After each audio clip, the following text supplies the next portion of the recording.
The other space were black churches, right? And the importance of the black church is unquestionable, right? It's huge. And in fact, here's how prominent the Red Sox were.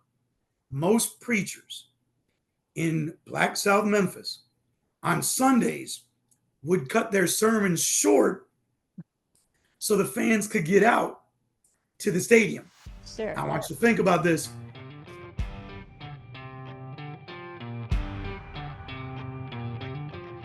Today on The Sideline, the author of the new book, The Memphis Red Sox, Dr. Keith B. Wood, is up next.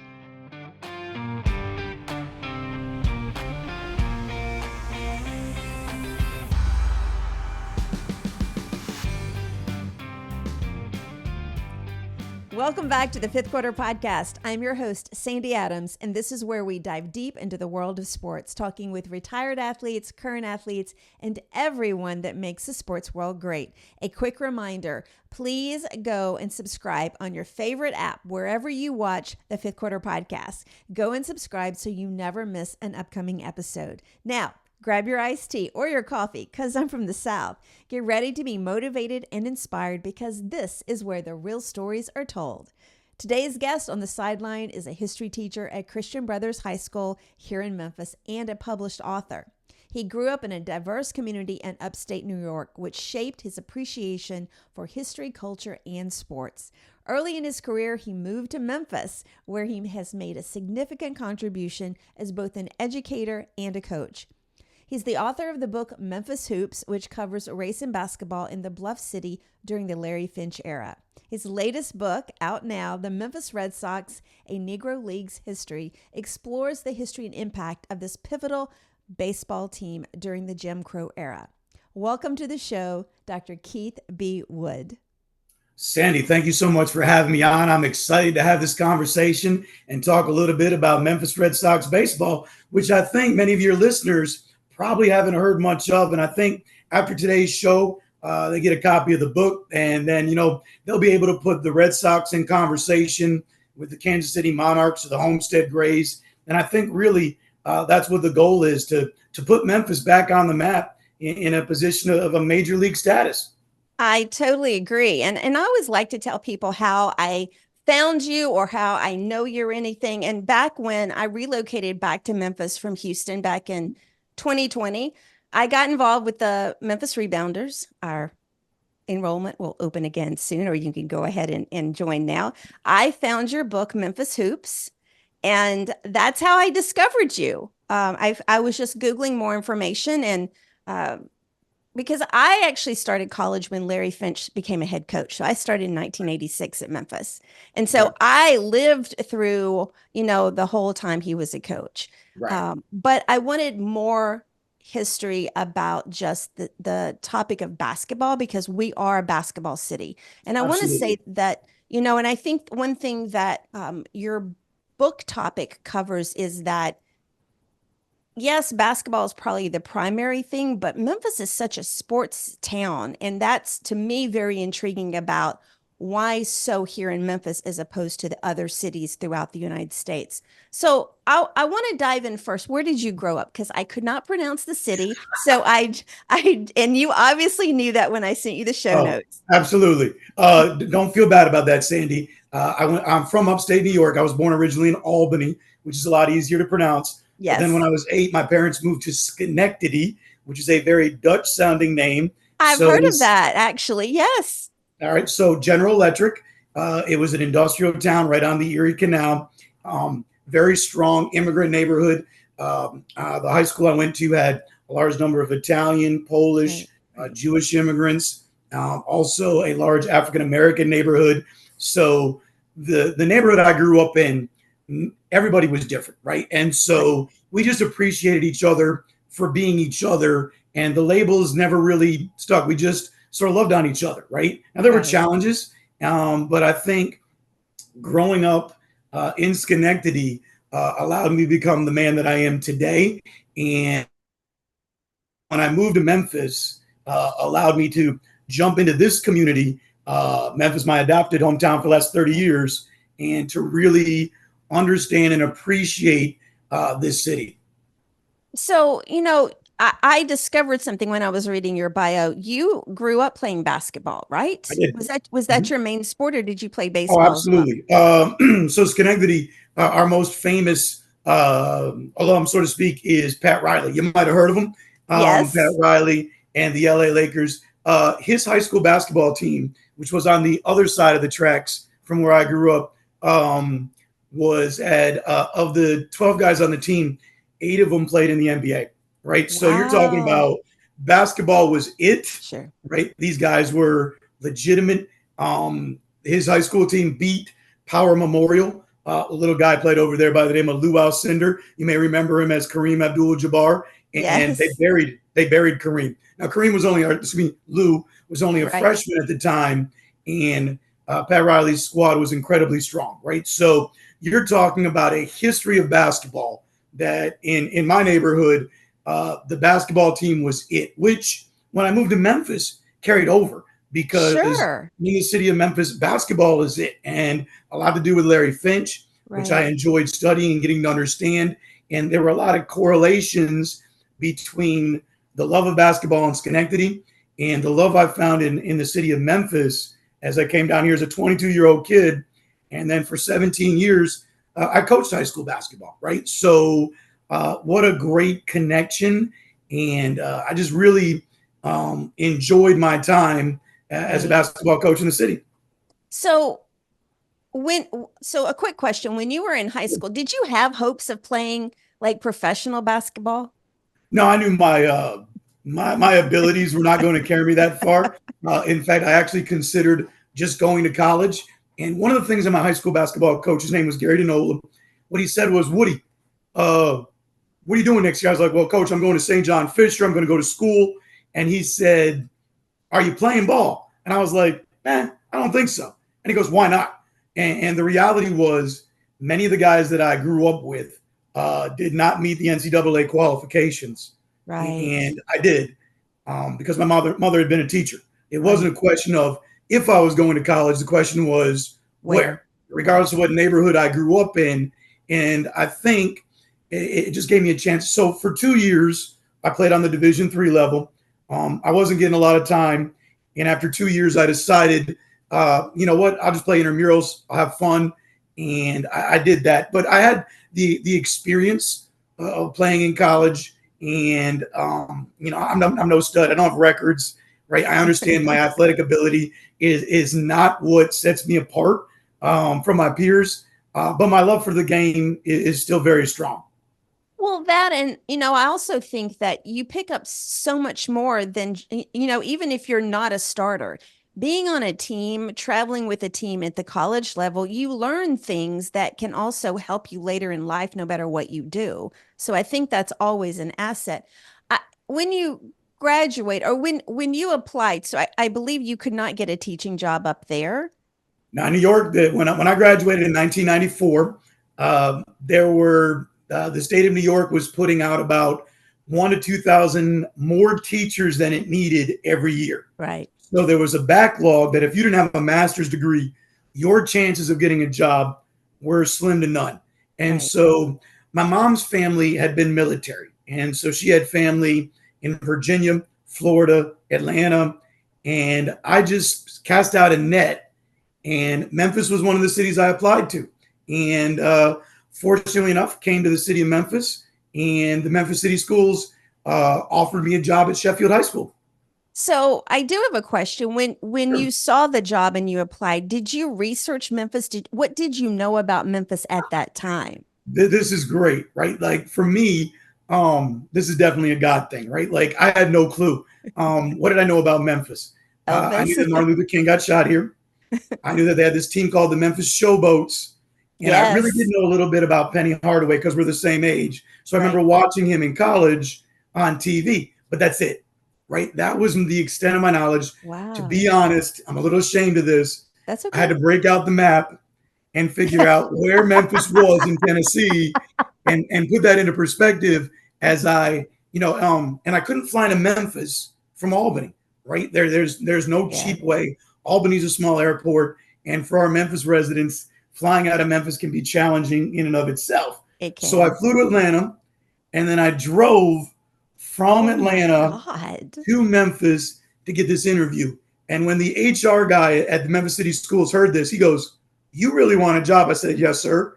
And to be honest, my uncle, who was military, who had grown up in New York, explained to me, "Yes, sir," and "No, sir."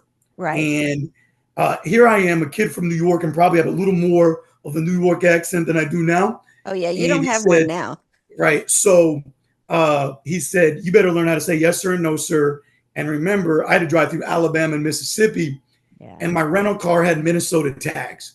So I made sure I didn't break a single speeding law from Atlanta through Birmingham into Memphis on 78, an old 78 back in the 90s. Right. So what an adventure, right? For a 22-year-old kid. Sure. I had no clue where Sheffield High School was, right? My Right. first principal, Margaret Cannell, she always used to say, before you met me, Wood, you didn't have a wife, you didn't have kids, you didn't have a job, you didn't have a house. Right. Right. And I was like, but I didn't have any bills either, Miss Cannell. That's So, but that was it. I mean, I just really got an opportunity. And for me, growing up in Schenectady, I had to make a way for myself, right? Like the neighborhood I grew up in was impoverished. If you looked at that basketball picture from high school that I've got on my website, 8 of those young men have been incarcerated. And so the guys on my team and in my neighborhood, we had a better chance. And people stereotyped us that we were going to be failures. And so when I came down here, I was like, failure is not an option. Right. It's not. Whatever it's going to take for Keith Wood to be successful, that's what's going to happen. And I think my experiences in Mount Pleasant and in Hamilton Hill, allowed me to thrive in Parkway Village. You know, it's interesting because I got my master's in history, in education, to certified to teach high school history. When I applied at the city school system, I couldn't get a job because I didn't coach a sport, which was kind of, if I had known what I knew now, then I would have been focusing on a sport. But I do want to talk about just a few more questions about, the before time. When you walked into class that first day, when your first class came in for Sheffield High School, what was that day like? I don't know. Nervous. I'd student taught in inner city Rochester, right? So I taught right in the heart of the city of Rochester, Sure. 2 blocks from Kodak, right? But the communities are different, right? Let's be honest. The construction of blackness in Schenectady or Rochester, New York, is not the construction of blackness in Memphis. Right? There were some growing curves that I had to start to understand. But the one thing I did is I stayed true to myself, right? I'm Keith Wood. I'm from New York. I believe in you guys. I don't know what you've seen in the past. That's not me. Here's who I am. And let's just get after it. Let's see what we can do. And let's have fun doing it. I started teaching 7th and 8th grade U.S. history. And Sandy, you're right. I was hired as an assistant baseball and assistant football coach. Yeah. I played Little League baseball, Babe Ruth baseball. I did not play in high school. I never played football. But as a coach, obviously my job was protected. And then I volunteered as a basketball coach, right? So I was a coach, which is a term of endearment, and provided probably some refuge and a different perspective for many of the kids. But you know what I found out? What? The kids are going to find out if you're real. Are you real? Do you really care about them? If you're fake, they will see through you in a heartbeat. And I'm not just talking about Sheffield. I've taught in the inner city at Sheffield, in the county at Millington, and I teach now at the private school level at Christian Brothers. Right. All 3 locations. If you're fake, it doesn't take them but 2 minutes to figure out you really don't care. And I think because of the way that I grew up, in the neighborhood that I grew up in, the love is real. You're going to get 100% of Keith Wood every day. Now, down here in Memphis, you may not have ever experienced Keith Wood from a construction of Schenectady before, but you're going to get Keith Wood and Keith Wood is going to love on you. He's going to care about you. He's going to be tough on you. But man, the kids, I'll tell you what, I tell my wife all the time, I'd go back and redo those Sheffield years any day of the week. Right. Just absolutely love that community, love those kids. And about 2 or 3 months in, I knew I was in the right spot. Right. You know, I was talking to somebody the other day, and I wholeheartedly feel that kids may not want structure, but they need structure. They need discipline. And they excel in that. And no matter what they say they want or need or like, they really do need that. And they do want that subconsciously, I think. Oh, absolutely. They need the consistency. And look, I'll tell you what, people say, well, you know, the kids at Christian Brothers don't have the same issues. They don't. But economically, a lot of their parents are, you know, mom's at a country club, dad's working 60 hours a week. And you find out that a lot of the time their parents are spending as little time with them as some of the kids at Sheffield. Right. And kids just have this desire to be loved, to be appreciated, for someone to truly care about them. And, you know, regardless of where I've been, I think that's been the main piece that makes, for me, teaching so important and so valuable. I'm not in it for the income, obviously. And it's really about the outcome. But when you truly care about the kids, then that's really what makes this profession, to me, paramount to all others. Right.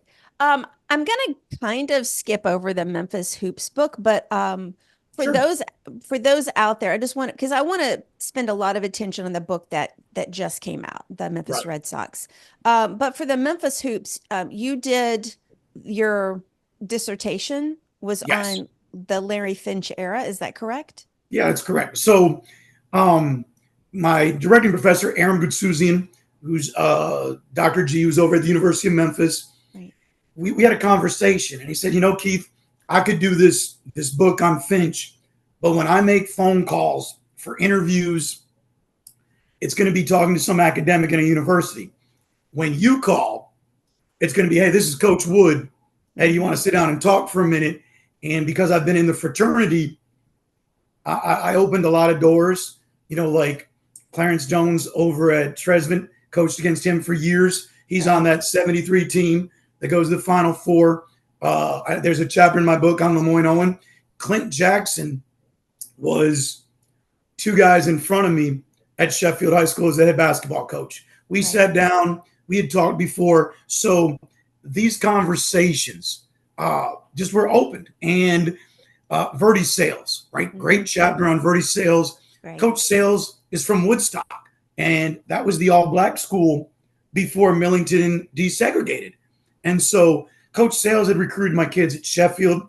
When he was at Shelby State Southwest, he recruited my kids at Millington. He spoke at my Millington basketball camp. So when Coach Sales and I sat down at the Piccadilly down on Elvis Presley and Graceland, we had a 3-hour conversation that was unreal. Everybody kept standing by saying hi to Coach. And when we got done, he said, Coach, I want to tell you what. Thank you. I said, well, Coach, why are you thanking me? I should be thanking you. He goes, today was my birthday, Coach. This was the greatest gift that anybody could have given me. We just talked about Larry Finch and Ronnie Robinson and all those years.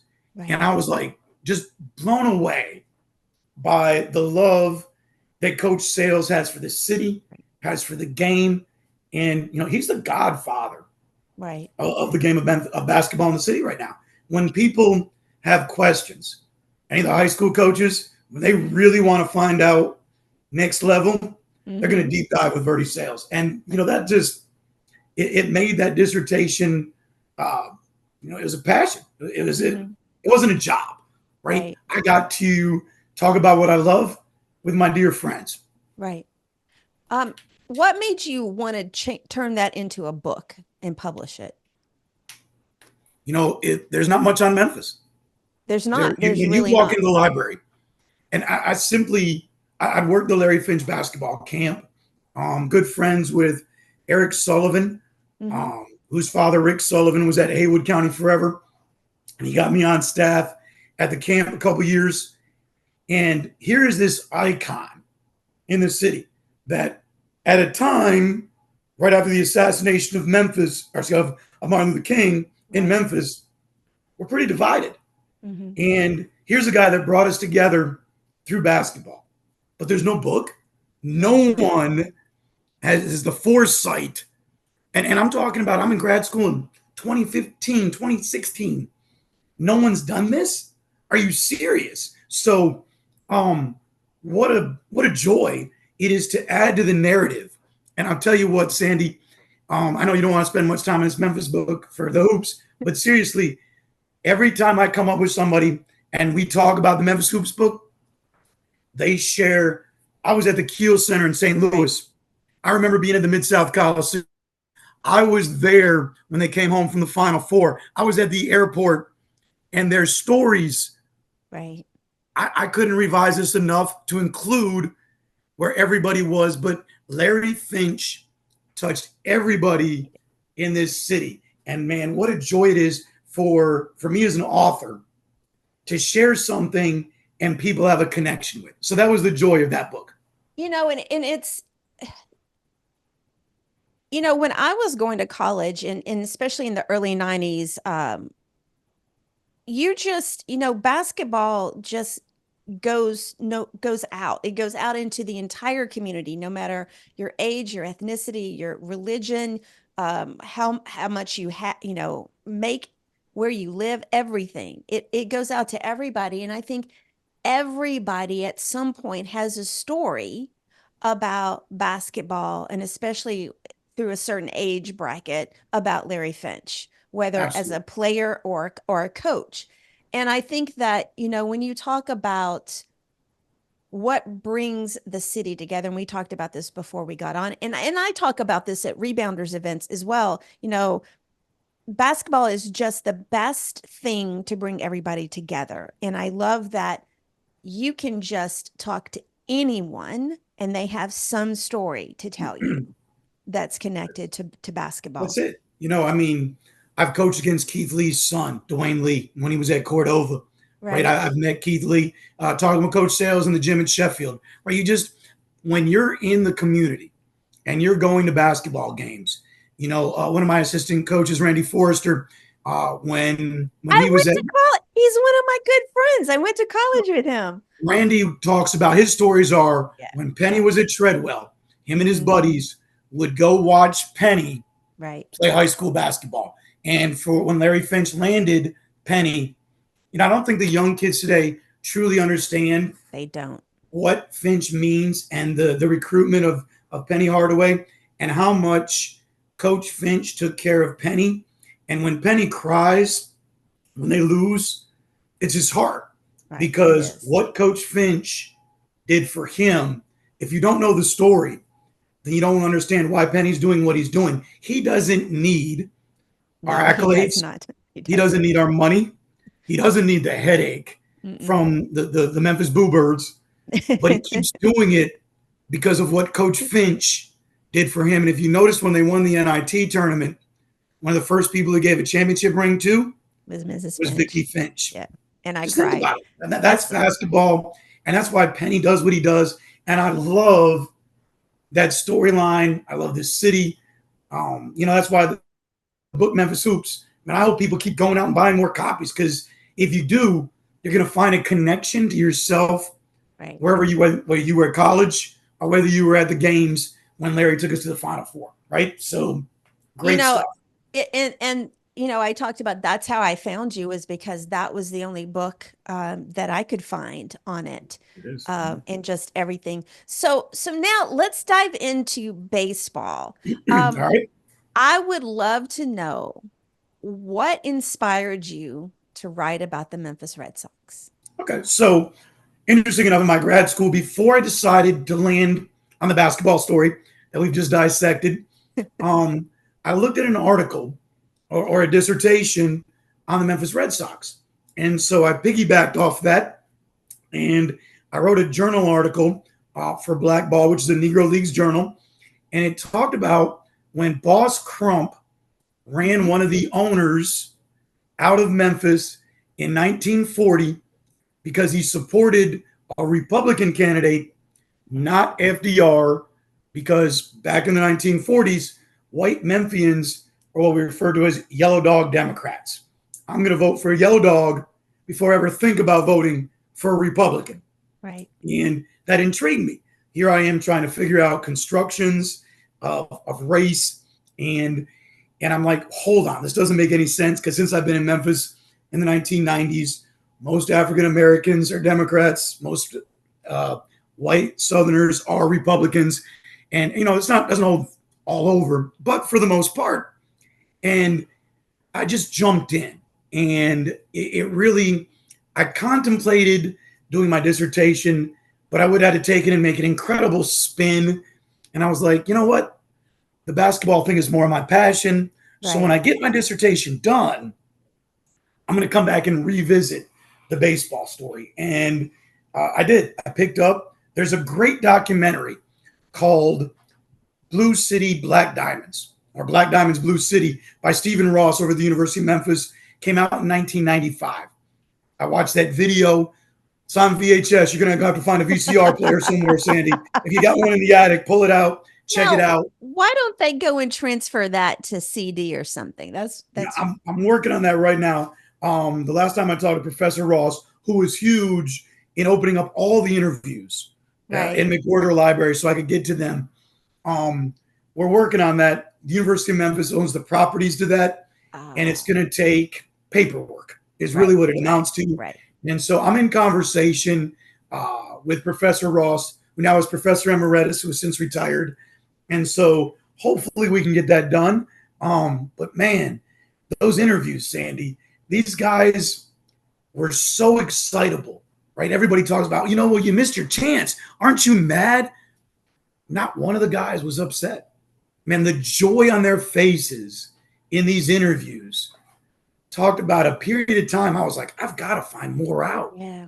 And the more that I watched, the deeper I was able to get, man, I was like, this is incredible. And this spoke to the pride that Black Memphis had in South Memphis, in Black Memphis, even in the strictest times of Jim Crow under Boss Crump, right? You say the wrong thing, you could be run out of town, and that's not even the worst thing that could happen, right? So this story has long been left out of the narrative, right? Jackie Robinson played 1 year for the Kansas City Monarchs, so everybody knows the Monarch story. Right. Josh Gibson, Homestead Grays, right? Pittsburgh Crawfords, those stories. Willie Mays, right? The Birmingham Black Barons. Did you know that the Birmingham Black Barons were owned by the man by the name of Thomas Hayes, who's from Memphis? I didn't know that. So because we don't know the Memphis Red Sox story, right, we miss so much. And the Memphis Red Sox story is about a team owned by 4 African Americans. Most Negro League teams were owned by white men who were booking agents simply making money off the backs of Black labor. Whereas in Memphis, our team, our stadium was owned by Black men who were playing Black athletes. Right. And in a game on the other side of the railroad tracks that most of us in Memphis that lived on the other side of the tracks probably didn't know much about, but was played on the major league level. So why do you think the Memphis Red Sox did not receive the same attention as, say, Kansas City, Chicago, and Pittsburgh? Right. I think the big question there is what happened to the Red Sox after Jackie Robinson signs and reintegrates baseball? Because I need to, for your listeners, Bud Fowler and guys like Ron Higgins from Memphis. Bud Fowler's not from Memphis, but there were Blacks that played professional Major League Baseball before the color line was redrawn in the 1890s and turn of the century, right? So when Jackie comes back in 47, he's not the first Black guy to play in the major leagues. He's reintegrating. Now, when he does reintegrate, it sort of spells the end for I the see Negro it. Leagues. Right. From 47 to the Barons hold on to like 61 or 62. Most of the Negro League teams fold. The Newark Eagles go out in like 48 or 49. It's just a downward descent as organized baseball is taking the Negro League's best players and reintegrating them into the major and minor league system. And because in 1959, one of the Martin brothers, B.B. Martin, sells the team, the stadium, and all of its equipment. And nobody remembers. That was it. And when he sells the team, he sells the stadium to a distribution center on what is today Danny Thomas and Crump. Right. And it cost the owners more money to tear the stadium down than it did to buy the land. That's crazy. So That's crazy. this is how quickly B.B. Martin gets out. And so the story like dissipates. And it's sad because the Barron story keeps going. And, in the 1970s, Rob Peterson comes out, Only the Ball Was White. And that gets us into looking at the Negro Leagues again. Ted Williams, when he gets inducted into the Hall of Fame, says the best two guys I ever played against were Satchel Paige and Josh Gibson. So now folks are like, what do you mean? And Ted Williams is like, Satchel Paige is the best pitcher I've ever faced. And so now in the 1990s, Buck O'Neil, the former Monarch, right? Few people know that Buck O'Neil's first year in Major League Baseball was in Memphis as a Memphis Red Sox. Oh, wow. Spent 1 year here and went to Kansas City. So, yeah, his whole story really is the Kansas City Monarchs and how he shares that story. People forget, if you go to the Hall of Fame and you look on Buck O'Neil's plaque, the first team it says is the Memphis Red Sox, right? So because of Buck O'Neil, Jackie Robinson, Willie Mays, we become a story that's left out, a story forgotten. And I think one of the things I think I've been called to do as an author is to get this story out there, to take Memphis, and just as Jackie Robinson reintegrated the major leagues, my job is to reintegrate the Memphis Red Sox story into the Negro Leagues narrative. Right. And did you plan for your book to be published about the time that the Negro League stats were included into Major League Baseball? That was a pure piece of luck. That was awesome. Like, that was the best thing. Marketing genius on my part or pure luck, whichever one you want to go with, Sandy. I'll take both. Writing a book is a glacial process, right?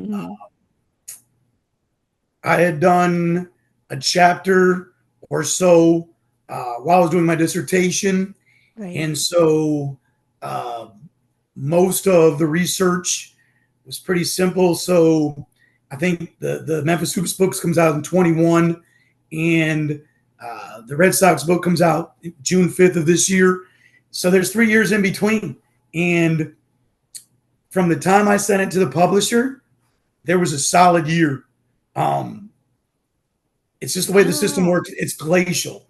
For a book to go through a solid year before you sent them the final transcript, the final manuscript, until it was published? Yes. Wow. It goes through editing. I spent an entire summer looking for pictures for the book, right? And digging deep, digital archives. Then you got to get permission. There's a great museum on Beale Street. For your Memphis listeners, they need to go down to Beale Street. The Withers Museum is an incredible repository of Black history in Memphis, of actually history in Memphis. Is right? that One of the pictures? Is it right on Beale Street? Absolutely, right. Right across from the New Daisy. If you're go across the New Daisy, there's the Withers Museum, and the entire back wall is nothing but Red Sox pictures. Wow. Right. Elvis Presley would play Martin Stadium. right? The Colonel would have him over there. Oh my God. There's pictures of Jackie Robinson, right?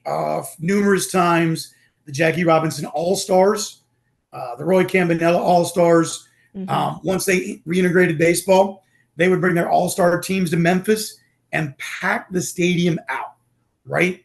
And, those connections are there, right? And you can see those at the Withers Museum. Big shout out to Connor Scanlon, Miss Rosalind, Ernest Withers' daughter, right, who made many of the pictures, including the cover of the book.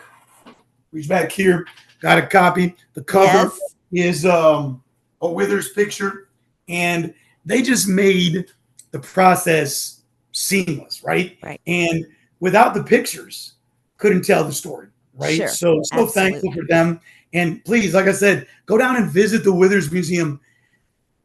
About 5 to 10 years ago, I took one of my friends from the neighborhood down, and grew up in the same neighborhood. She grew up in the housing projects, African-American friend of mine. And as we toured the museum and I'm sharing pictures and histories, she walked out of there in tears. Aww. Because a lot of times, when we were growing up, Sandy, we didn't get the whole history. Right. We got bits and pieces. But what we can do today is share more of the story. And the Withers Museum does a great job of that. And that's what I'm hoping my book does. It shares more of the stories. This isn't negative connotations. It tells the truth. Right. It rounds out the story for the readers, and it opens our eyes to maybe things that we didn't know about. And that's what makes it, for me, fun. Oh, absolutely. So when the Memphis Red Sox were here, how did they influence the local Black community in Memphis? But you got to understand, in the Boss Crump, the Jim Crow era in Memphis,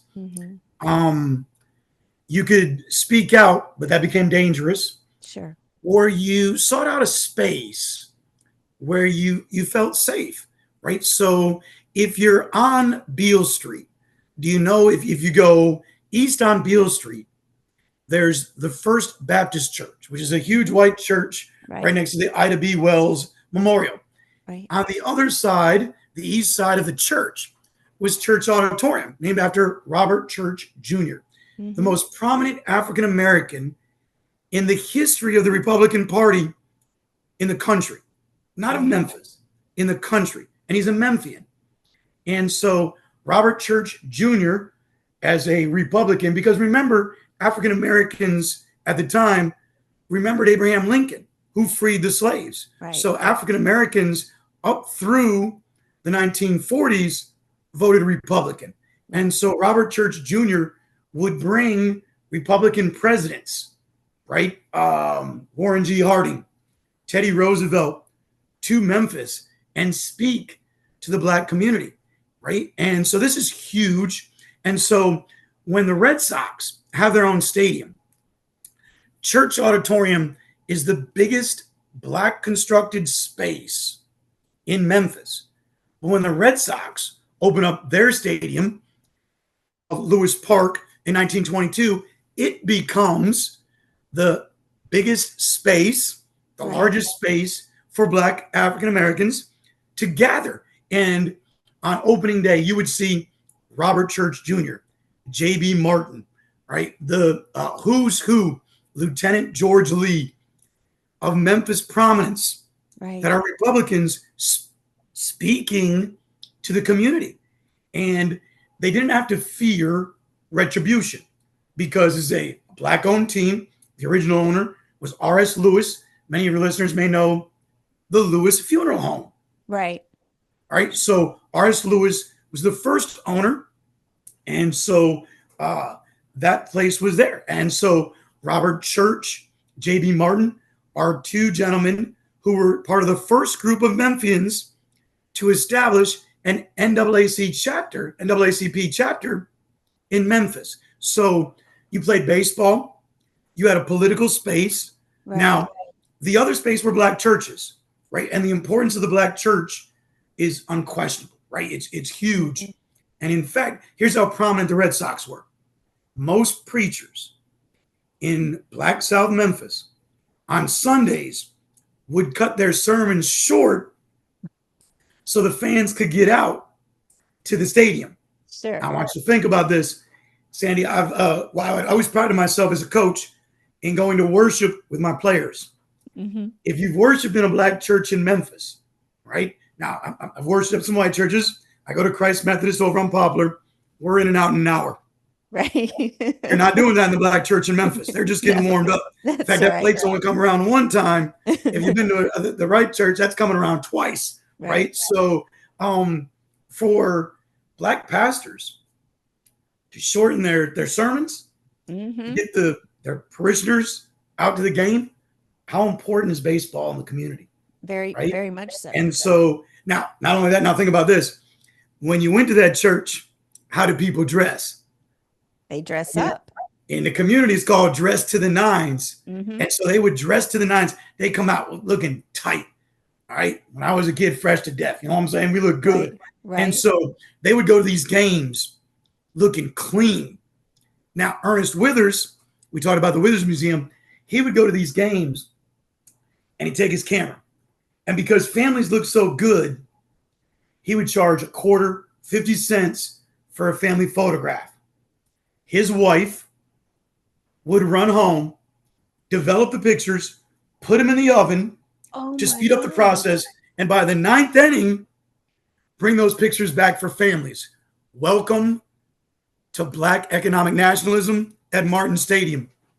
That is amazing. Nobody knows these stories. Right? So to make money as a photographer in the Great Depression, even in the World War II era, is going to be challenging in Black Memphis. So the stadium, the team provided the impetus for the Withers family and, to do that at the Red Sox games. And that's why there are 8 pictures in the book from the Withers collection. Mm-hmm. I couldn't get through the thousands of pictures that are there. But if you look, there's some great pictures. Let's jump to July 4th. We just passed the 4th of July. Sure, yeah. July 4th is a huge day. And in the Black community, we celebrate Juneteenth today. But in the Black community back in the 20s and 30s, the 4th of July was still huge, right? Abraham Lincoln, Independence Day, right? So the games on the 4th of July were so big that they'd have standing room only crowds. If you look in the book, there's a couple of pictures. If you look down the first baseline or the third baseline, 8 to 10 rows of fans sitting on the dirt or the grass in front of the stands. And the entire warning track in the outfield is nothing but fans. Wow. So you tell me how popular were the Memphis Red Sox? Very. So this is a piece of Memphis. And look, this was before Larry Finch took basketball and put Memphis on the map. If you were a young Black kid growing up in Memphis, you want to play baseball. Let me give you an example. Verdell Mathis. Verdell Mathis is one of the best pitchers ever to don the flannels for the Memphis Red Sox. He's a BTW alumni. Sandy, you know where BTW is?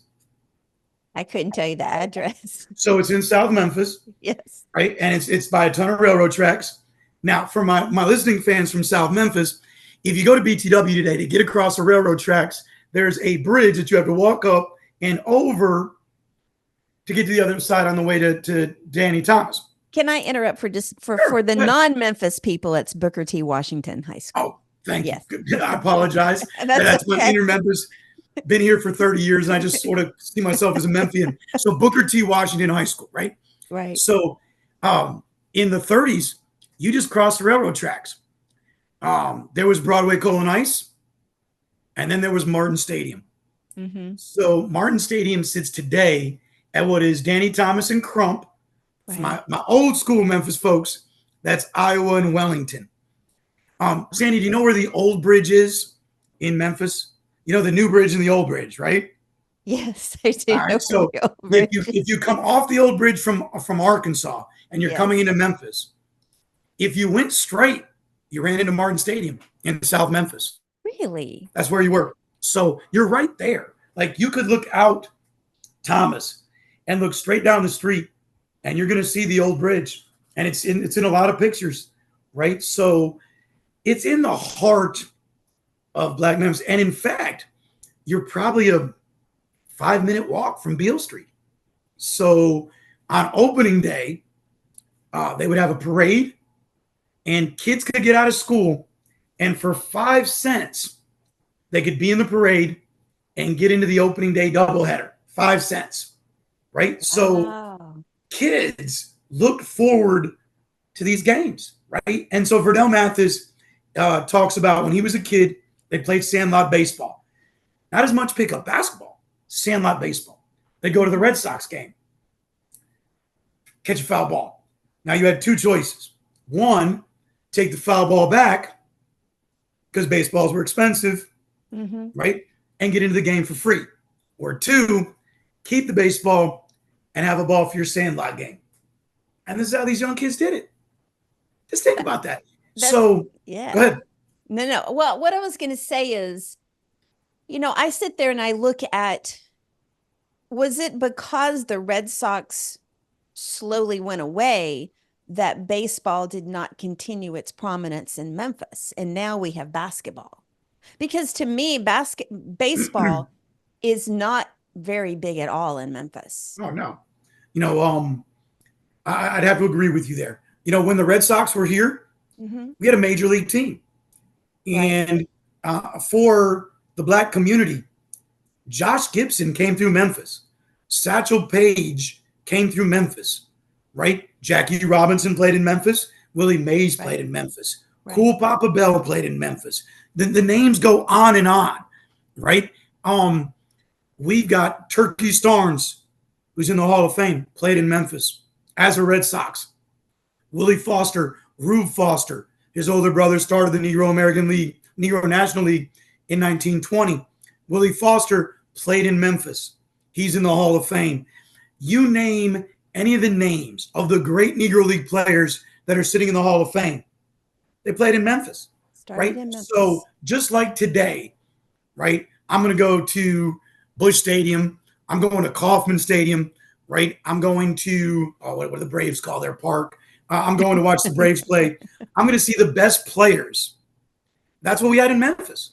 And when that disappeared in 1959, the young Black kids in the community didn't have anywhere to look, right? There were no more Black heroes that looked like them. And, when you went to a Memphis Chicks game, right, they don't look like the kids in South Memphis or North Memphis. And so, and that's what, when Larry Finch and Ronnie Robinson go to Memphis State, right, in 1969, remember, a large part of Orange Mound told them not to go. Yeah. But when they do, even when I got here in 1994, the kids I coached all wanted to go to Memphis because they remember Penny. They remember Keith Lee. Yeah. They remember Larry Finch, Ronnie Robinson. Memphis State had always been Memphis kids playing at Memphis State. And the Red Sox did that in the 30s, 40s, and 50s for baseball. You take the baseball away, now by the 60s and the 70s, now the young Black kids are looking at basketball. And I think that's a great correlation. It's a great question. It's sad for the game of baseball.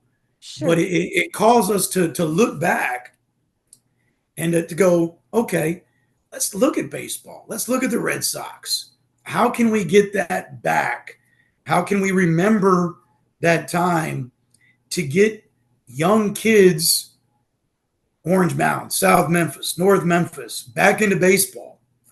Right. And, get them into, what was prominent in this city when the Red Sox were here. So what I see is the Red Sox started going away in 57? Yeah, I think 47 is when Jackie goes to the Dodgers. Over the next 10 years, it's probably waning. By 57. When did they stop playing in Memphis? 57? Oh, 59. 59 is the last year that the Red Sox play in Memphis. And when did Larry Finch start playing in high school? He graduates in 69, 65. So just a few short years, and he basically gave Memphians something else to focus on. Without baseball, there was a vacuum. There was a hole there, and he filled that. Absolutely. And then they had such a phenomenal, like him through high school and then Memphis State, they just kind of, and then you have Dr. King, and basketball just really just kind of lifted up the community and brought them together and healed them after King was killed here. That's such an interesting line of events. I think that the tough thing for many of us to understand is during the Jim Crow era, the Black community thrived economically within its own community. Major League Baseball, they had pride, right? When you're going to these games dressed to the nines, right? This speaks to a level of respectability. Buck O'Neil talks about what was something unique about Memphis, right? So he said when he got to Memphis as a rookie, he said it was the first time I ever saw Black folks vote. In Memphis under Jim Crow, Black folks voted. So if you go back to your high school history lesson, there's these Black codes, the grandfather clause used by many southern cities to keep Blacks from voting, poll taxes, literacy clauses, right? Memphis had a poll tax, yet Boss Crump played the game. Boss Crump paid the poll tax for African Americans. And so they voted for Crump candidates locally. And as long as, and if we think about this, following Woodrow Wilson, you got Warren G. Harding as a Republican. Then you got Calvin Coolidge, and then Herbert Hoover. You have 3 straight Republican presidents. Crump is playing the game. He's getting his guys locally. The Republican Party in Memphis is very strong. And so there's many African Americans like Blair T. Hunt, who is the lead minister at Mississippi Boulevard Christian, one of the largest Black churches in Memphis, who plays the game with Crump and is the principal of BTW. You realize that Crump paid for football lights at BTW Stadium. BTW had the finest biology lab in the city next to Christian Brothers. Crump paid for that. So long as Blair Hunt, when he preached on Sundays, told his parishioners to vote for Crump candidates. Right. So there's some interesting dynamics. One of the owners, when R.S. Lewis sells the Red Sox to the Martin brothers in 1929, following the great flood of the Mississippi River, right? 4 brothers by the team. W.S. Martin, J.B. Martin, A.T. Martin, and B.B. Martin. 3 of the brothers stay active, right? W.S. runs Collins Chapel, which is the Black hospital in North Memphis, funded by, Crump. So as long as you played the game, you were good, right? And J.B. Martin plays the game for the most part until 1940. Doesn't want to play the game anymore, and he pays the price. And so to give you some insight to what happens when you didn't play the game with Crump, J.B. Martin's main field was he was a pharmacist. And so what Crump did is the police chief, Clifford Davis, who was an avowed KKK member, placed police in front of the South Memphis drugstore. And now that drugstore was immaculate. Tile flooring, soda jerk, malt shop, post office in South Memphis, right? So he places police officers and searches everybody in and out. What does the MPD, Memphis Police Department, what do you think they charged J.B. Martin with? Possession and intent to sell drugs. He's a pharmacist. Okay. Welcome to Memphis, 1940. He Right. didn't play the game with Boss Crump. There's a reason he was called the Sure. redheaded snapper. He Wow. was your friend until you got him mad. Sure. And so just the year before, Boss Crump had been upset with Church. And to get Church out of town, Crump foreclosed on his house on Lauderdale and said, I've got this brand new fire truck. I want to see if its new hose works. So he burned down Church's house. Oh, my God. Church got the message and he moved to D.C. J.B. Martin got the message in 1940. He moves to Chicago. Now, what's interesting is J.B. Martin sells his piece of the Red Sox to his brothers, and W.S. Martin runs the team until he passes away in 54. And then when he passes away in 54, the baby brother, B.B. Martin, runs the team until 59. Right. So these guys, right, don't miss this. The owners of the Red Sox were all graduates of Meharry Institute, which is the medical school at Tennessee State University in Nashville. They're all doctors. They're all respectable. They've all got money. The Red Sox never once missed a paycheck. You look at some of the other Negro League teams, they folded. They may have had higher salaries, but they missed payroll a lot. Not the Red Sox. These were respectable men that played the game and kept Memphis in the major leagues. You know, and everything about that, it shows that economically, the Red Sox were very vital to Memphis, the Memphis community, especially South Memphis. And just the whole, you know, when you're describing those game days, it reminds me of basically it was like the Kentucky Derby every day with everybody dressed to the nines and just this big celebration. Absolutely. And every I think single game. And see, the baseball game for the Negro Leagues is a little different than watching organized baseball, right? So there's a first baseman we had, Allen Jelly Taylor. Nickname is Jelly, right? So, I mean, if you understand the community, even Larry Finch, everybody had a nickname, right? Tubby? Sure. Right? So Jelly, why they call him Jelly? Well, when Jelly was on first base, backhand, behind the back, between the legs. Wow. He had a little jelly on it. And so when you went to see the game, man, it was fun. Cool Papa Bell. I mean, when he came to Memphis, Satchel Paige said he was so fast, he'd get up, turn the light switch off, and be back under the covers before the light went out, right? Like the game was fun.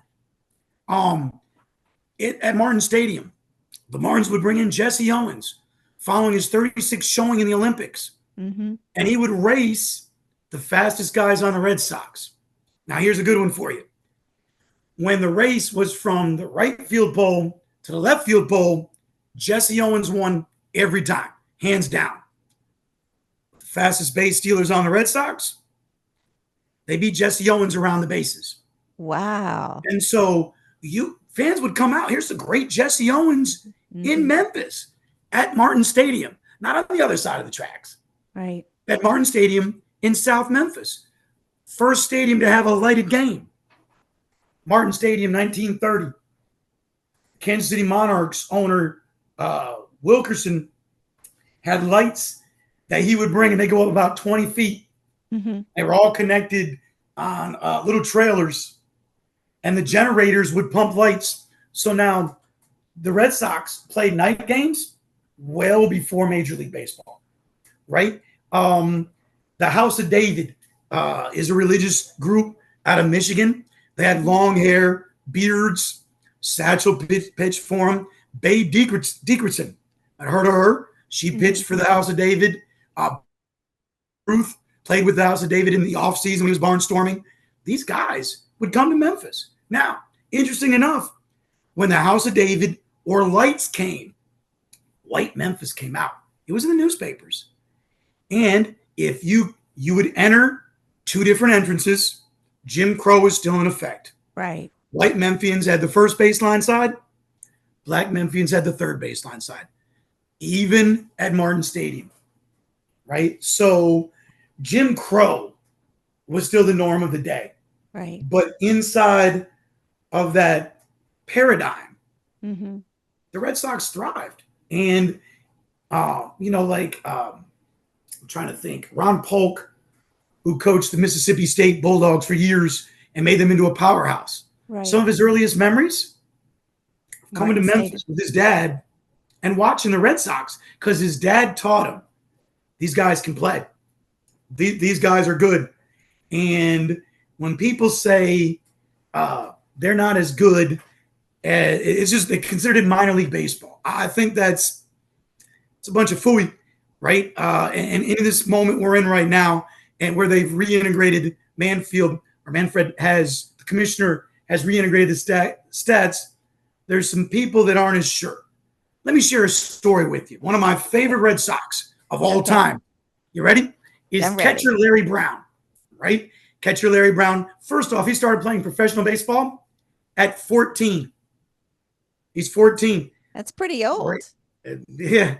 So now I'm talking about professionally. He played young. He was younger. Oh. I'm talking, he didn't pick up the game. He was playing professionally in minor league baseball at 14. Wow. Got picked up by the Knoxville Giants, right? Ends up playing for the Pittsburgh Keystones, comes back and plays for the Memphis Red Sox, right?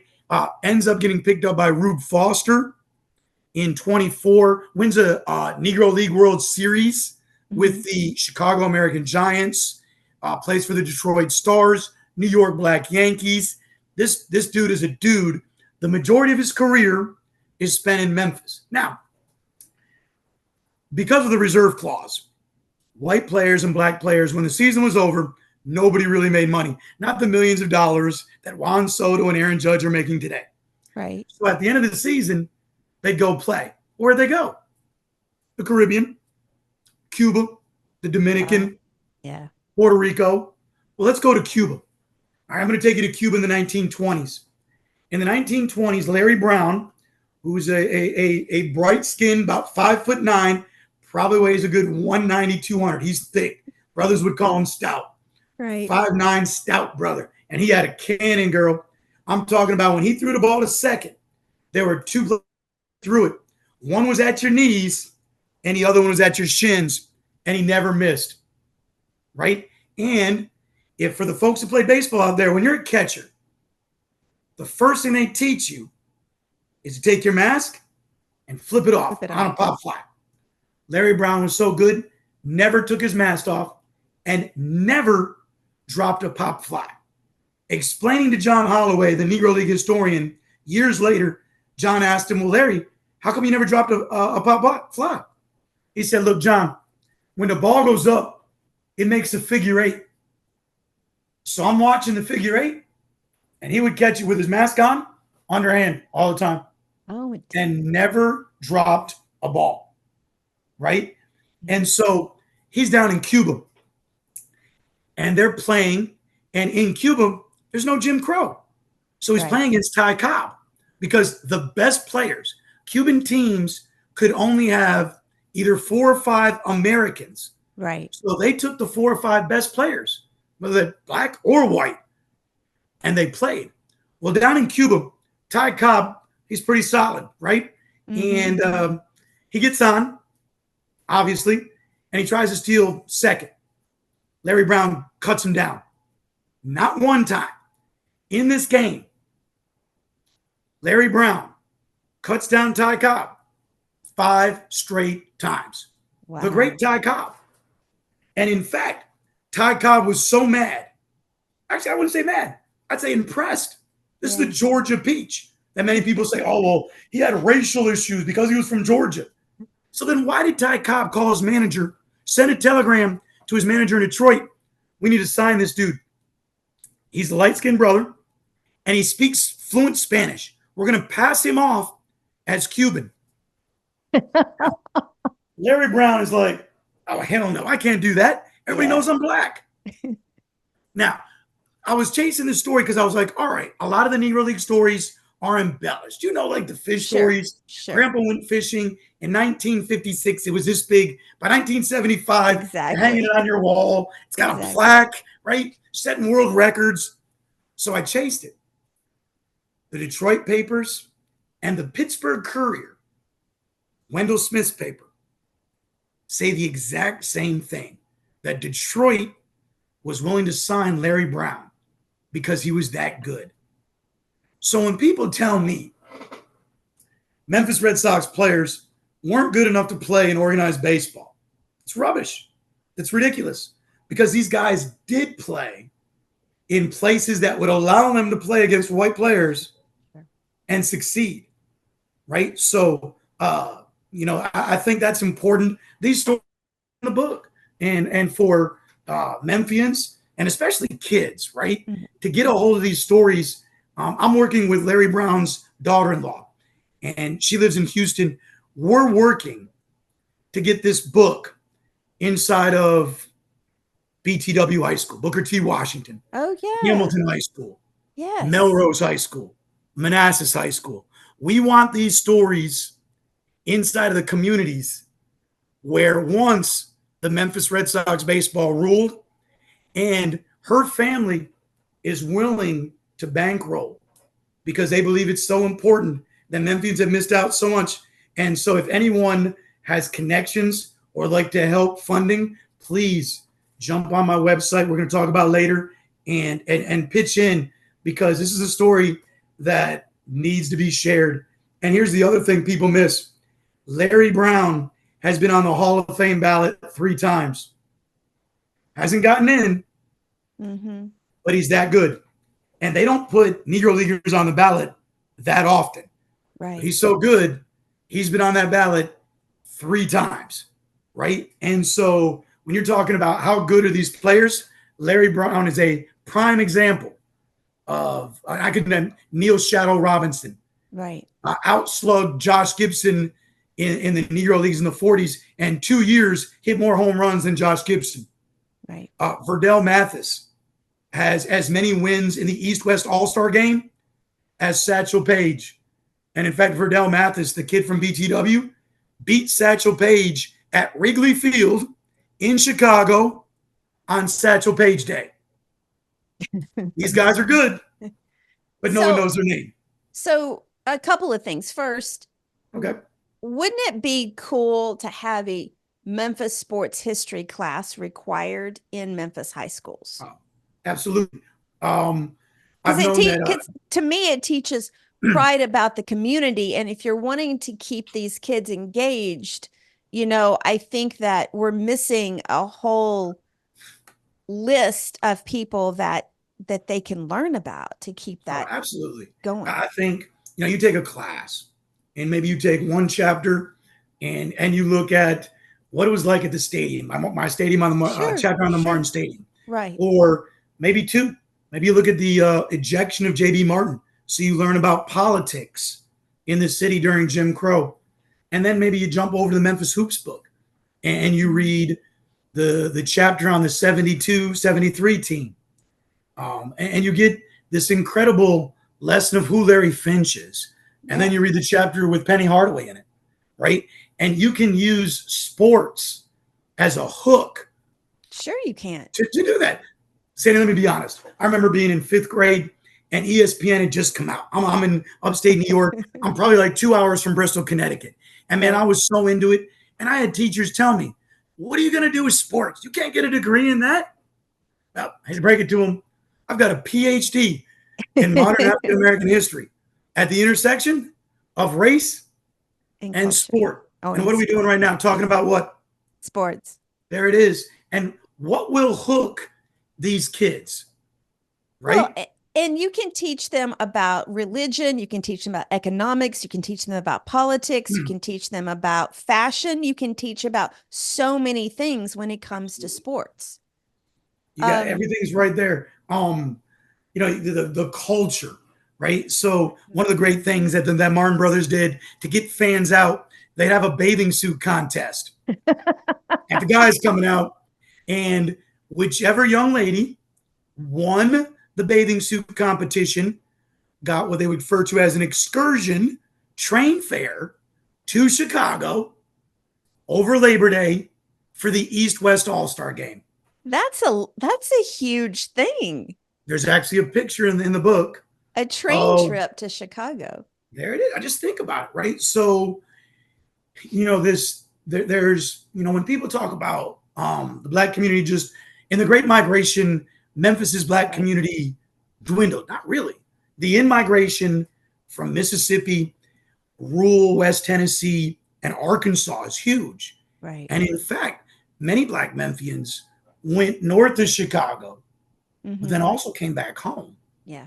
Right. So if you go into North Memphis, right around the old North Side High School, there's a new Chicago. It's part of that process. People in the Great Migration went up, and then they came back. That's right. Right. And so the unique Southern culture you mentioned at the beginning of your podcast. Make sure you get your sweet tea. Right.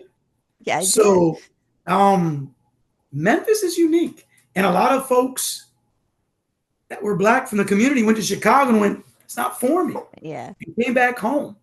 And there's something special about this city, right? Like, so when you went to the stadium, you could get sweet tea, you could get your Coca-Cola, your local, I would prefer Dr. Pepper, right? The beverage of your choice, right? But you could get chitlins. You can't get chitlins up there in Chicago. I'm up in Cooperstown, and I'm explaining to a couple of my friends as I'm marketing the book. And I was like, do you guys know what chitterlings is? And there's a couple of guys from South Coast. I go, it's not pronounced chitterlings. It comes in a big red box. That's right. And you better have 2 scoops of hot sauce on your chitlins, and you could smell them a mile away. But man, you go to Martin Stadium, the barbecue. I mean, Memphis Q, forget that Kansas City nonsense. Oh, exactly. You need some Memphis barbecue. Girl, you can't have that Kansas City. Oh, that stuff is trash, right? Tell I've been down here for 30 years, right? So the smells, the auras, all the things you could do at Martin Stadium, right? I mean, it was the place to be. Okay, I'm hungry now. Like there you go. Really hungry. Okay, so the other thing quickly is when it comes to, and I'm going to be honest, I didn't do a whole lot of research because I wanted to be more interested into what you were saying. I mean, I do know some baseball. When it comes to the Negro League stats being integrated into MLB, what was the biggest or the one person that it really like showcased from the Negro Leagues? Well, I think the easiest one is Josh Gibson, right? He's going to surpass Ty Cobb with RBIs, hits, home runs, right? Like these things. And really and I think that's a great question, right? So we talked about in the 70s when Rob Peterson comes in with Only the Ball Was White. And then in the 90s, you've got this Jerry Malloy conference that comes out through SABR, which is the Society of American Baseball Researchers, that are opening questions. And so a few years back, 2-3 years ago, Commissioner Manfred made 6 Negro Leagues major leagues. Among them, the Negro American League the Red Sox played in, the Negro National League, the Eastern Color League. This opened the door. Right. Now, what we're doing posthumously is now including those statistics. And one of the challenges has always been this. For organized baseball, for white baseball, one of the things that makes baseball so intriguing is statistics. It's all about numbers. It is. And every game, there's a box score. Every newspaper in every city, minor league, major league, all the box scores are there. It's problematic in the Negro Leagues. Here's why. I'll give you an example. The Martins are great dudes. But to quote Ted Double Duty Ratcliffe, who was the manager in 1938, Double Duty would catch one game, pitch the next game in a doubleheader. Think about that. He coached. Yep, absolutely. On the major league level, he'd catch the first game and throw the second game from the bump as the pitcher. Who does that today? These guys don't do that. No. Right? So Ted Double Duty Ratcliffe, the 38 Red Sox that won the Negro American League, talking about the Red Sox, the Martin brothers, quote unquote.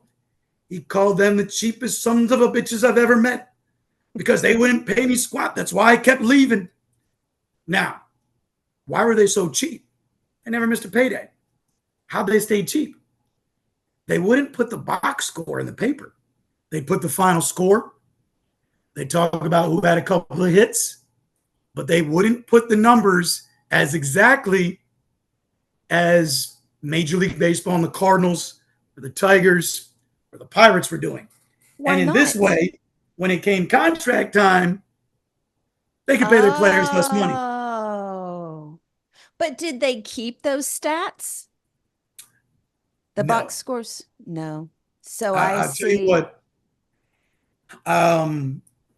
W.S. Martin's wife, common law wife, Eva Cartman, Right.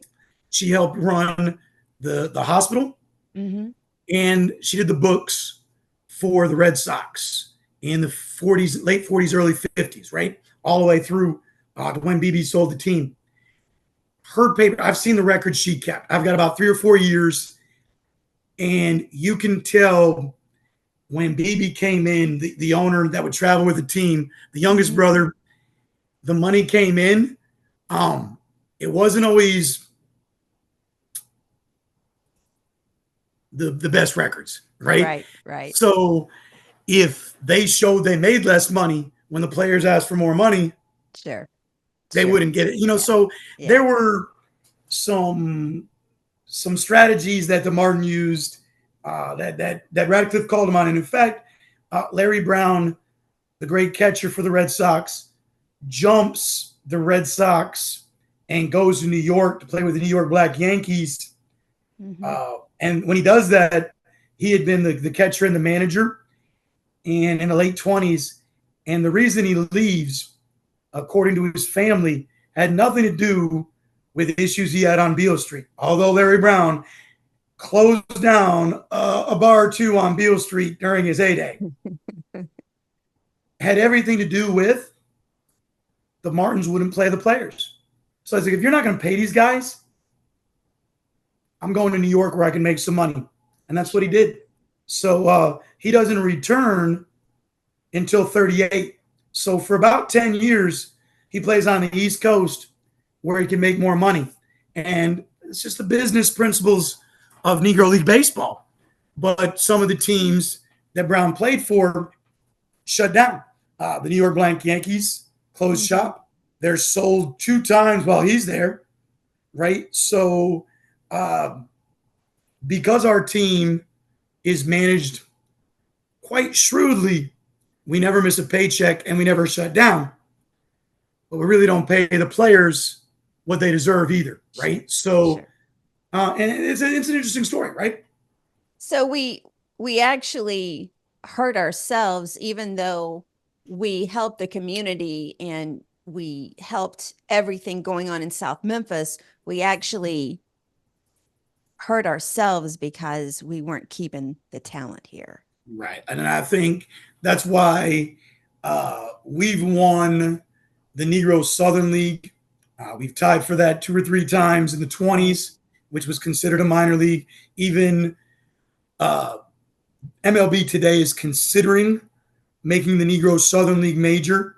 My argument is that for at least 1 year, they were the only major league, Negro League running. I think it was like 28. Right. But with that being said, for the most part, we're very frugal.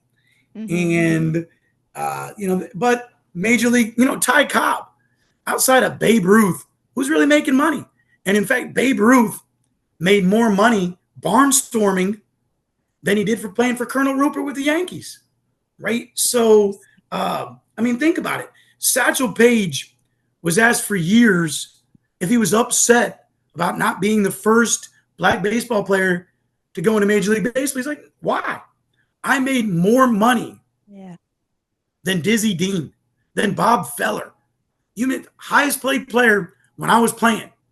I made more money and played in more cities going from town to town. And so it's a really interesting phenomenon.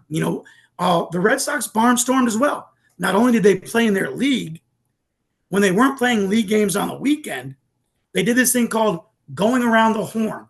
They go to Batesville, Mississippi, then down to Clarksdale, then over to Oxford, then up to Tupelo. Yeah. And then when they were done, they'd slide over to Birmingham, play a weekend series in Birmingham. On the way from Birmingham, they're going to Leeds. They're going to Hoover, right? They're going to Scottsboro. They're playing in 3 or 4 different cities and then jumping to play the Atlanta Black Crackers, right? So all these teams barnstormed and did whatever they did to make the system financially feasible and to stay afloat. It's easy to sit back and go, well, they were too frugal. They should have played their players more. They were making a ton of money. I don't think they were making that much money. Did they make money? Yes. Yes. Right. But in the economic structure of the Negro leagues, the Red Sox were doing pretty much what everybody else were doing, and they were doing it as good, if not better. So back a few weeks ago, back in June, MLB had the historic game in Birmingham. Awesome. Sadly, did you get to go? I was actually in Memphis at the Withers Museum doing a book signing. Oh, so, I'd really wanted to go, but I waited too late. And that I love those type of things as well. So do you think that there is any chance, and I think I already know the answer to this, do you see any chance of baseball coming back into Memphis with as much popularity as it had before? Well, I think, one, to talk about the game down at Rickwood. When my son played baseball at Christian Brothers High School, Coach Kelso took the team to Birmingham, and one of the games we played was at Rickwood. Oh, my God. Well, my son's an outfielder, and he got to play center field and left field in Rickwood.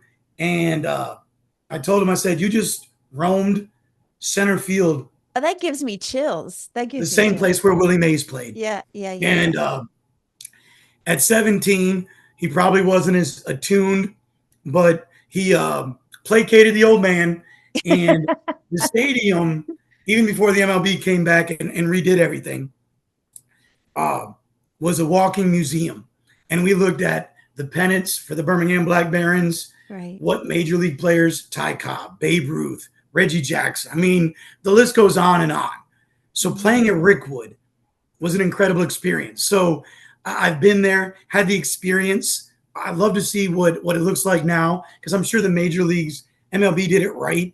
And I think that was great for the game. Do I think the game is going to come back? Here's my hope. I've got an interview coming up with the Redbirds and AutoZone Park next week.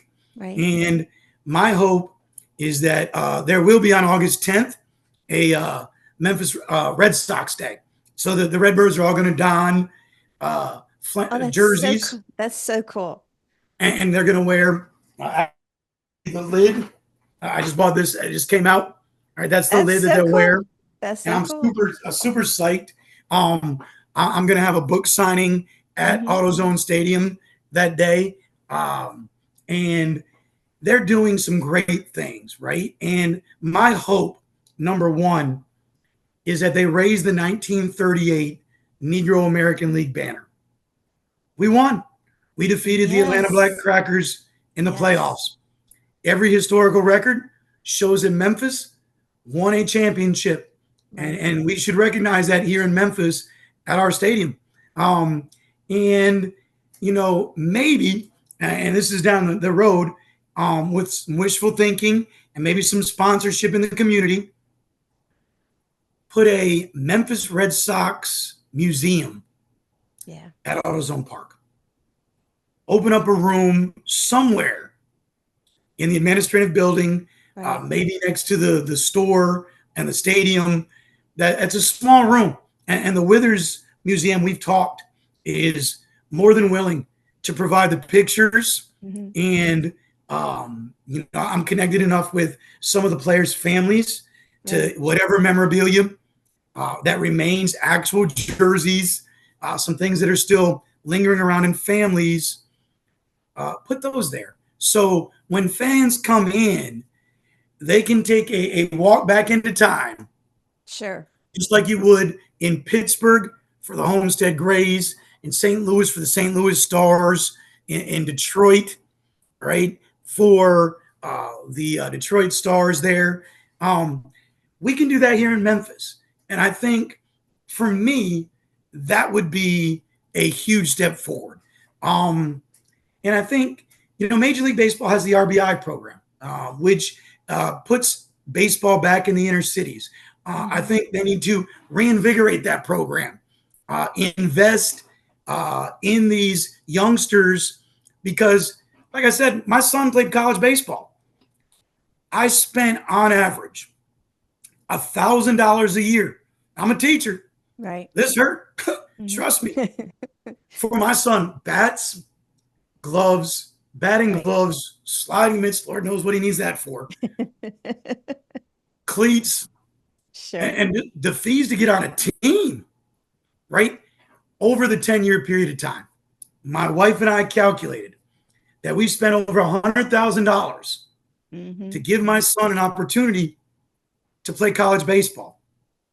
And his scholarship, which was a 1/4 scholarship to this college, was $9,000 a year. If you do the math, he got $36,000. I'm upside down $64,000. Right. So how do kids in South Memphis, and coming from a family with 2 working parents here, myself and my wife both work, right? We made it happen so my son could chase his dreams. How do we do that for kids in South Memphis who can't afford a $200 bat You can't. or a $300 glove? Basketball becomes it's cost prohibitive. Yeah. Now, I'll tell you what, there's a young African-American player who went to St. Benedict. What's his kid's name? Kalen Culpepper, who just played at Kansas State, who just got drafted. He was by far, when my son, he's the same age as my son, he was by far one of the best players. But his dad had played collegiately. I think he got a cup of water in the minor leagues. Right. So he knew how to navigate those steps. We need black players that played in the minor league, white or black, to come back into the community and help these young kids who are talented get that opportunity. That would be huge. But first, let's raise the banner at AutoZone, get awareness, get a museum going. That's right. Little steps. Little baby steps at a time. And, baseball players have a longer career. They do. Their longevity is far outlasts football or NBA basketball players. And there's more professional spots on rosters in baseball. That's true. Than there is in football. And definitely more than there is in the NBA. Yeah. Look at the number of Europeans in the draft this past month. Oh, exactly. I mean, the 6 French guys. Yeah, in the top in the first 10. round. Yeah, right. So think about it. Like, we're telling these youths, and I taught at Sheffield. My 8th graders, half the boys, I'm going to the NBA. They're not asking to be doctors, lawyers. Right. I'm gonna go hoop. I'm balling. I got game.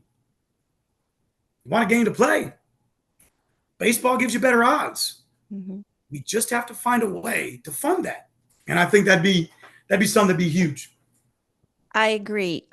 So last question before we get into where they can buy the book. Sure. I want to skip forward. Are you working on your next book? I am. The project is on the Memphis Showboats. Oh, okay. The USFL team from 84 and 85. Willie Donovan, Donovan Enterprises, huge cotton distributor, owned the team. Logan Young, Alabama fame, misfortune, I guess, with the Albert Means scandal.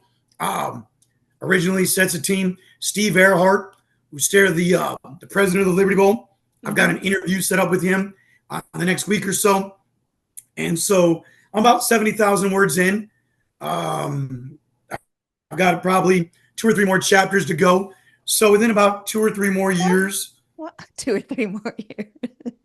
it's a glacial process. I wish I could say this book will be out next year, Sandy, but it I, won't. I think people don't necessarily realize like how long that process is to get out there. Okay, so for those that want to buy the book, and you should buy the book, give it as gifts, buy it for your kids, buy it for your parents, buy it for whoever. Where can they buy the book online first? Okay. So online, they can go to www.keithbwoodauthor.com, or they can go to Amazon, Mm-hmm. Barnes and Noble. They all Okay. have it online. And if they're in town, I'd suggest going to either Oxbow, which is right off of Poplar, and Novel bookstores. And there's a third option. Head back down to the Withers Museum. They've got copies there as well. Oh, and You can another go, reason to go down there, buy the book and see the museum. absolutely. That's the Absolutely. best way to get it. And Sandy, I appreciate you so much for having me on today. I hope your listeners got excited about the Red Sox as I am. And we're like, you know what? This is a piece of the Memphis history. I don't know. Where can I find more out? And that's when I teach, I want my kids walking out of class wanting to know more. So I hope your listeners today are excited about learning more about the Memphis Red Sox. That's exactly right. And if you have any comments, don't hesitate to put them wherever you're listening. Just share. Obviously, I always want you guys to go and review and let us know what you liked. I will put all of those links and where you can find Keith and everything about his website and where you can buy the books. I'll put that into the show notes as well. So Keith, thank you so much for joining me today. I'm so You're welcome. excited. It's an incredible story of the Memphis Red Sox and just a great tribute to Memphis history, I believe. Just wonderful, and to sports history. Absolutely. Thank you for having me on again, Sandy. Appreciate it. You're quite welcome. Listeners, don't forget that Keith's book is on sale now. You can purchase it online at Amazon and Barnes & Noble, as well as through Keith's website at keithbwoodauthor.com. If you're in Memphis, you can find it locally at Novel Bookstores and Oxbow. Follow Keith on social media for more insights and updates and where he might be doing an autograph session. You can also get autograph copies through his website as well. As we wrap up this episode on the sideline, thank you all for watching or listening, and especially if you've made it all the way to this part of the show. Be sure to subscribe to the show wherever you watch or listen so you don't miss any episodes. Until next time, remember, change is our ally and it paves the way for greatness. Stay inspired. Have a great rest of the week.